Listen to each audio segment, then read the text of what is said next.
पवन, जिस तरह से जो कॉकरोच जनता पार्टी है उसके ओर से जो प्रोटेस्ट को वापस ले लिया गया क्योंकि सरकार ने उनकी सारे मांगे मान ली है और कानून अब लाया जा रहा है, क्या उस कानून का विरोध करके जब उसको पास होने के लिए लाया जा रहा है सदन में, क्या विपक्ष अपने स्टैंड को इस तरह से धूमिल कर सकती है इस पूरे मुद्दे को लेकर?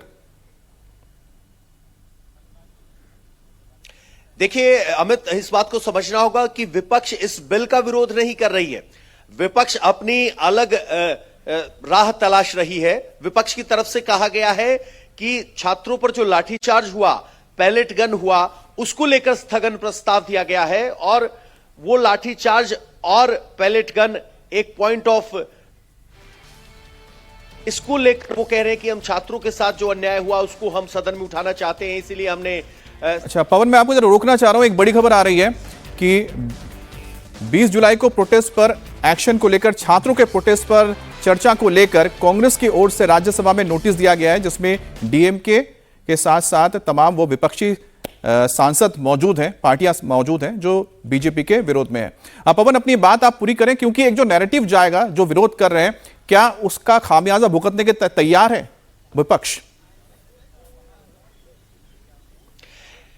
देखिए, बात नैरेटिव की ही है। विपक्ष अपना पक्ष रखना चाहता है कि हम छात्रों के मुद्दे को सदन में उठाना चाहते हैं। उनके साथ जो हिंसा हुई या पुलिस ने लाठीचार्ज किया या आरएएफ की तरफ से पैलेट गन चलने की अब पुष्टि हो चुकी है, जांच इस बारे में चल रही है, तो जरूर छात्रों के मुद्दे पर वो इस बात को करना चाहते हैं। नैरेटिव हर पक्ष अपना बनाना चाहता है। सरकार की तरफ से एंटी चीटिंग बिल लेकर आया गया है तो विपक्ष सिर्फ उसके सुर में सुर लाता हुआ नहीं दिख। विपक्ष चाहता है कि जो युवाओं का मुद्दा है उसको लेकर वो सदन में चर्चा करें। जब चर्चा की बात आई की तरफ से उन्हें चुनौती दी गई थी, लेकिन विपक्ष की मांग थी कि धर्मेंद्र प्रधान इस्तीफा दें। वो मामला अब सिमट गया है, निपट गया है, तो अब टकराव या फ्लैश पॉइंट अगला ये है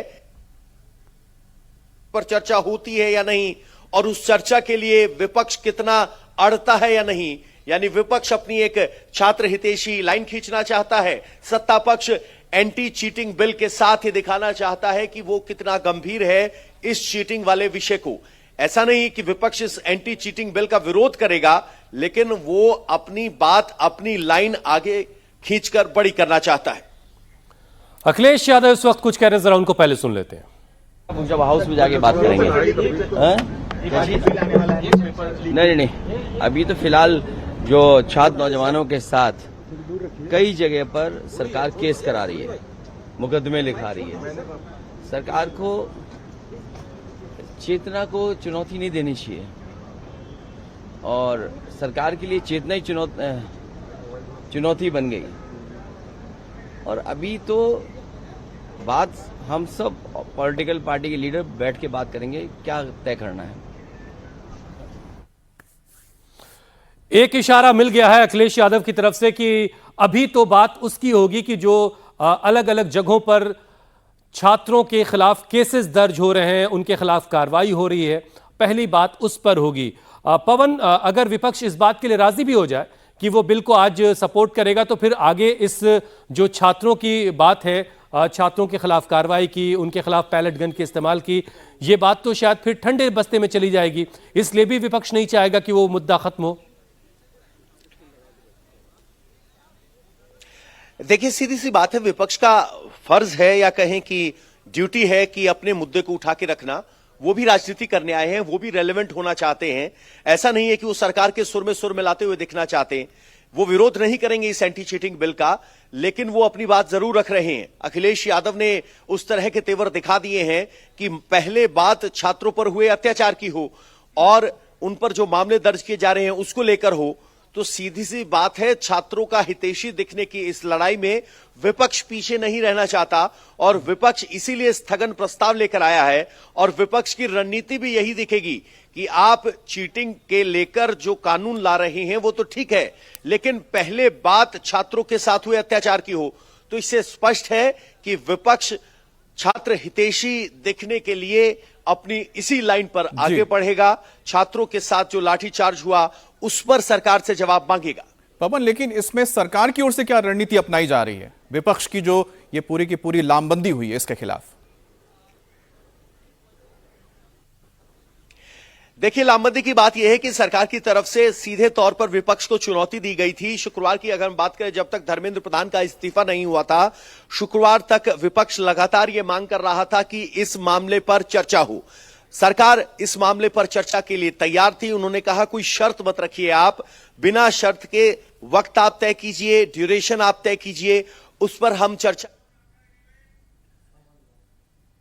कर रही थी। पर हम ये उम्मीद करेंगे कि वो सहयोग करे और प्रधानमंत्री जी ने और भारत की सरकार ने, इस सरकार ने जो स्टेप्स लिए हैं, जो मेजर्स लिए हैं, जिस तरह युवाओं की और छात्र छात्रियों की आवाज सुनी गई, I think it's a welcome move.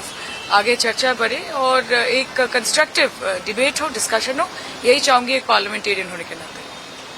Shiny Ghosh को आप सुन रहे थे, जहां पर शाइनी घोष ने बोला है कि सरकार की ओर से कदम उठाया गया है, बिल लाया जा रहा है, इस पर एक कंस्ट्रक्टिव चर्चा होनी चाहिए। पवन, आप अपनी बात पूरी कीजिएगा आगे। हाँ, तो लगातार कह रहा था कि जब तक तैयार नहीं, सरकार कह रही थे तो पवन, आपकी आवाज बीच बीच में कट रही है, हम आपके पास दोबारा लौटेंगे। तो आज सरकार की कोशिश है कि यह बिल सदन में पेश हो और इस बिल पर चर्चा हो, लेकिन विपक्ष की रणनीति क्या होगी, वो अब से थोड़ी देर बाद एक बैठक होनी है मल्लिकार्जुन खड़गे के चैम्बर में, जिसमें विपक्ष के फ्लोर लीडर्स बैठेंगे और आज और आगे के लिए रणनीति बनाई जाएगी। हालांकि अखिलेश यादव ने एक तरीके से मकसद अपना साफ कर दिया, बिल्कुल क्लियर कर दिया है कि पहले बात जो है वो छात्रों के खिलाफ हो रही एफआईआर, पैलेट गन के इस्तेमाल, इन सारे मुद्दों पर पहले बात होगी, उसके बाद फिर आगे कोई बात होगी। बहरहाल